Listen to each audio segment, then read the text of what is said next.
क्या मोहन यादव सरकार अब जातिगत तुष्टीकरण पर उतारू हो गई है? जब कोई हाई कोर्ट यह कहे कि आपराधिक कानून को टारगेटेड हैरेसमेंट का औजार नहीं बनने दिया जा सकता, तो यह कोई सामान्य कानूनी टिप्पणी नहीं होती। यह सीधा सीधा सत्ता की यानी मोहन सरकार की मंशा पर सवाल होता है। यही वह बिंदु है जहां यह मामला सीधे मोहन यादव सरकार को कटघरे में खड़ा करता है, क्योंकि टारगेटेड हैरेसमेंट कभी आकस्मिक नहीं होता, वह हमेशा चयनात्मक संदेश देने वाला और राजनीतिक उद्देश्य से प्रेरित होता है। और जब यह चयन जाति के आधार पर होता दिखे, तब मामला कानून व्यवस्था का नहीं रह जाता, बल्कि जातिगत तुष्टीकरण की राजनीति बन जाता है। प्रदेश हाईकोर्ट की ग्वालियर बेंच ने अपने आदेश में विशेष रूप से उस हिस्से में जहां अर्नब गोस्वामी मामले का हवाला दिया है, साफ शब्दों में कहा है कि न्यायपालिका का कर्तव्य है कि यह सुनिश्चित करना कि आपराधिक कानून किसी नागरिक को चुनकर निशाना बनाने का हथियार न बने। और यह टिप्पणी अधिवक्ता ग्वालियर के वरिष्ठ अनिल मिश्रा की गिरफ्तारी को लेकर मोहन यादव सरकार की मंशा को कटघरे में खड़ा करती है। यह मामला अब सिर्फ यह नहीं है कि गिरफ्तारी वैध थी या नहीं, सवाल यह है कि गिरफ्तारी की जरूरत किसे थी और क्यों थी। जरा इस पूरे मामले की पृष्ठभूमि समझिए। प्रदेश में दलित वर्ग से जुड़े नेताओं द्वारा खुले तौर पर मनुस्मृति जलाई जाती है। इससे समाज में तनाव भी फैलता है और भावनाएं भी भड़कती है। लेकिन उस वक्त मोहन सरकार की पुलिस सक्रिय नहीं हुई, न सरकार को कानून की याद आई, कोई त्वरित गिरफ्तारी नहीं, कोई संवैधानिक सख्ती नहीं। लेकिन जैसे ही बाबा साहब अंबेडकर की तस्वीर जलाने का मामला सामने आया, पूरी प्रशासनिक मशीनरी अचानक हरकत में आ गई। दोनों ही घटनाएं नहीं होनी चाहिए, पर नियमों को दरकिनार किया गया, प्रक्रिया को कुचला गया और अधिवक्ता अनिल मिश्रा को गिरफ्तार कर लिया गया। हाई कोर्ट की ग्वालियर बेंच ने अपने आदेश में यह तथ्य साफ तौर पर दर्ज किया है कि अनिल मिश्रा को लिखित रूप में गिरफ्तारी के कारण कभी बताए ही नहीं गए। यह कोई विपक्ष का राजनीतिक आरोप नहीं है, यह अदालत का निष्कर्ष है जो आदेशों में उल्लेखित है। हाईकोर्ट यह भी कहता है कि यदि प्रारंभिक गिरफ्तारी ही संविधान का उल्लंघन करके की गई हो, तो मजिस्ट्रेट की रिमांड भी उस अवैधता को वैध नहीं बना सकती। यह टिप्पणी अपने आप में बताती है कि अदालत को पुलिस की कार्रवाई सामान्य नहीं बल्कि उद्देश्यपूर्ण लगी। अब सवाल उठता है, यह उद्देश्य क्या था और किसका था, किसके कहने पे किया गया। टारगेटेड हैरेसमेंट कभी आकस्मिक नहीं होता, वह हमेशा चयनात्मक होता है, संदेश देने के लिए किया जाता है और विशेषकर राजनीतिक जरूरतों से जुड़ा होता है। जब कानून मनुस्मृति जलाने वालों पर मौन रहता है और अंबेडकर की तस्वीर जलाने के आरोप में नियम तोड़कर गिरफ्तारी करता है, तो यह कानून का राज नहीं रह जाता। दोनों घटनाएं नहीं होनी थी, दोनों गलत।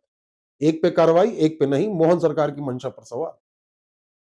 यह जातिगत तुष्टीकरण की राजनीति बन जाता है जिस प्रकार से मोहन सरकार की पुलिस ने कार्रवाई की, और यही वह बिंदु है जहां मोहन यादव सरकार पर गंभीर सवाल खड़े होते हैं।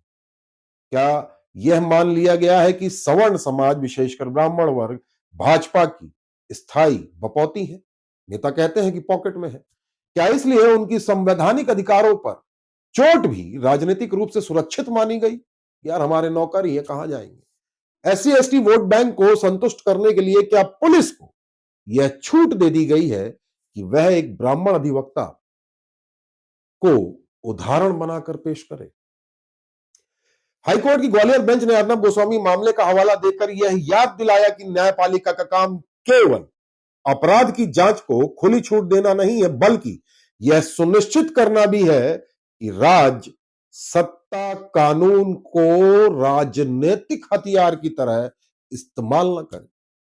याद कीजिए, अर्नब गोस्वामी की गिरफ्तारी पर भाजपा ने महाराष्ट्र की तत्कालीन कांग्रेस सरकार पर क्या क्या आरोप लगाए थे। आज वही सिद्धांत, वही चेतावनी, वही शब्द, लेकिन इस बार कटघरे में भाजपा की अपनी सरकार।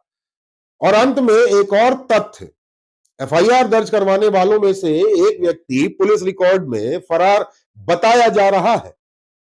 यही फरार व्यक्ति थाने आता है, शिकायत लिखवाता है और पुलिस उसे नहीं पकड़ती, लेकिन एक वरिष्ठ अधिवक्ता को बिना लिखित कारण बताए जेल भेज दिया जाता है। छुट्टी के दिन जानबूझकर प्रयास किया जाता है। इसे कानून का राज मत कहिए साहब, इसे वही कहिए जो हाईकोर्ट की टिप्पणी इशारों में कह रही है, राजनीतिक उद्देश्य की पूर्ति के लिए कानून का दुरुपयोग। यह मामला अब अधिवक्ता अनिल मिश्रा का नहीं है।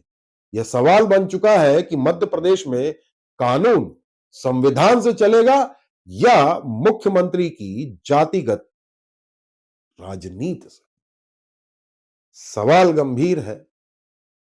इनके नेता कहते हैं इनकी एक जेब में ब्राह्मण है, दूसरे में बनिया, इसलिए शायद इनको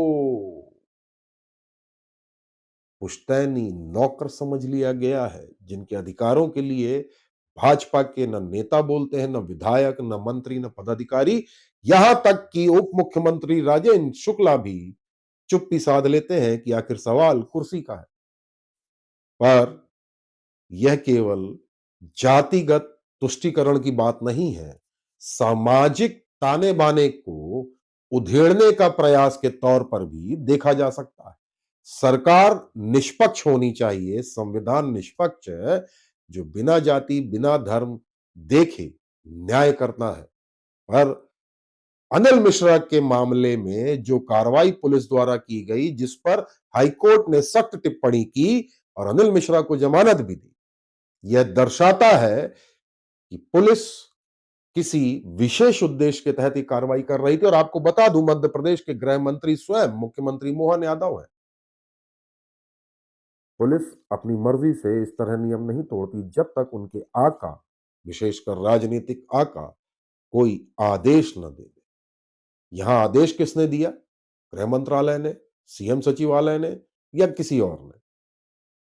हाई कोर्ट के आदेश में लगभग 50 पेज का आदेश है, उसमें जो टिप्पणियां की गई हैं वह बेहद गंभीर है।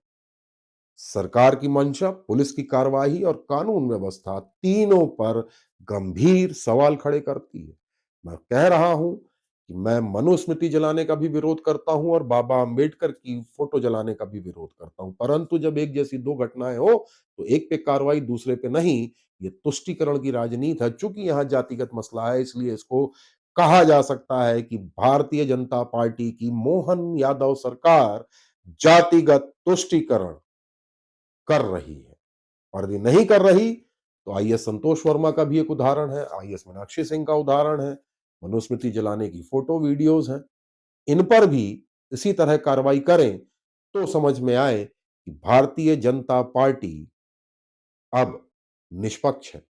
और यदि कार्रवाई नहीं होती तो यह स्पष्ट है कि हिंदुओं को एक होने की बात करने वाली पार्टी हिंदुओं को ही जातियों में बांट रही है। इसलिए वोट बैंक के लिए शायद।